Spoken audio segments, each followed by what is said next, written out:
BJP नेता शहजाद पूनावाला ने आम आदमी पार्टी पर मंदिरों को तोड़ने का आदेश देने और सनातन धर्म के आलोचक दलों के साथ गठजोड़ करने का आरोप लगाया। उन्होंने केरल के मुख्यमंत्री पिनराई विजयन पर सनातन धर्म का अपमान करने का आरोप लगाते हुए कहा कि यह मुस्लिम वोट बैंक को खुश करने की रणनीति है। उल्टा चोर कोतवाल को डांटे। आतिशी जी, अप्रैल 2024 में जब रामनवमी हो रही थी, उस समय पर 2 मंदिरों को तोड़ने का फतवा किसने जारी किया था? आपके पीडब्ल्यूडी विभाग ने।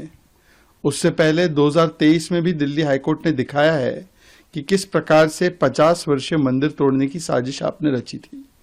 तो इसीलिए आज वो लोग जो मंदिर को लगातार अपमानित करते हैं, और गोपाल इटालिया का बयान है, आपके बड़े नेता है, कहते हैं कि मंदिर शोषण का घर होते हैं। अरविंद केजरीवाल ने खड़े होकर बोला था कि राम मंदिर से मैं दुखी हूं। मेरी नानी ने बोला था बाबरी का विध्वंस करके वो बना है, इसलिए मैं बहुत दुखी हूं। मनीष सिसोदिया ने तो ये कह दिया कि राम मंदिर की क्या आवश्यकता है, वहां पर कोई स्कूल या यूनिवर्सिटी बना दीजिए।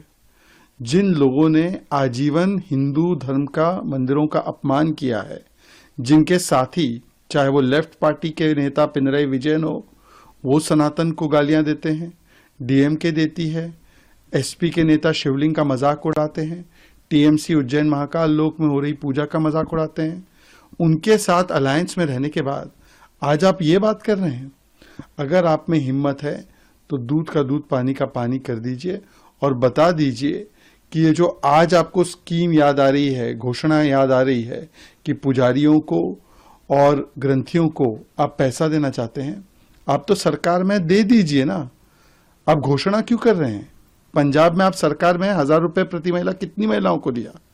दे दीजिए। वहां पर 10 साल से इमामों को तो आप सैलरी वेतन दे रहे थे, लगभग 850 करोड़ रुपए दिए होंगे, 80-85 करोड़ प्रति साल के हिसाब से।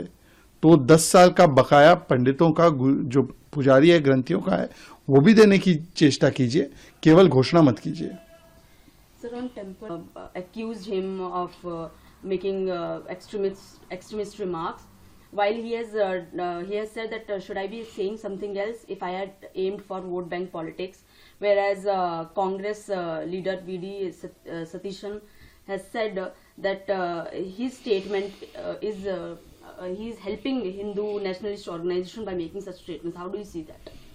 सनातन का अपमान, यही left parties, India alliance, Congress, Samajwadi party, TMC की पहचान। पहले तो सनातन का अपमान करने वाला बयान पिनराई विजयन देते हैं और उस पर माफी मांगने के बदले चोरी और फिर सीनाजोरी वो कह रहे हैं कि मेरा बयान तो बिल्कुल सही है। ये कोई संयोग नहीं है, ये अब एक सोचा समझा वोट बैंक का उद्योग और प्रयोग बन चुका है।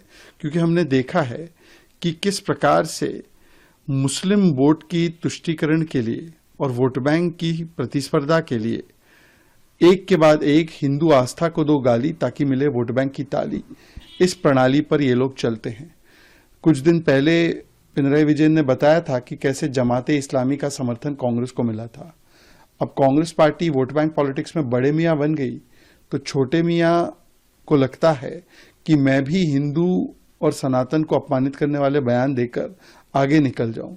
इसलिए आज जो सनातन पर टिप्पणी की गई है और उसको डिफेंड कर रहे हैं पिनराई विजयन।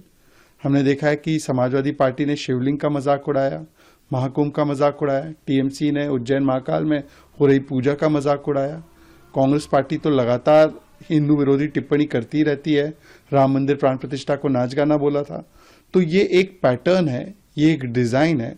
और आज सवाल ये बनता है कि जो अपने आप को जनेऊधारी शिव भक्त राहुल गांधी कहते हैं, वो बताए कि अगर आप इतने बड़े शिव भक्त हैं तो बार बार ये जो सनातन का अपमान डीएमके करती है, टीएमसी करती है, लेफ्ट पार्टीज करती है, इनके साथ आपका रिश्ता क्यों है?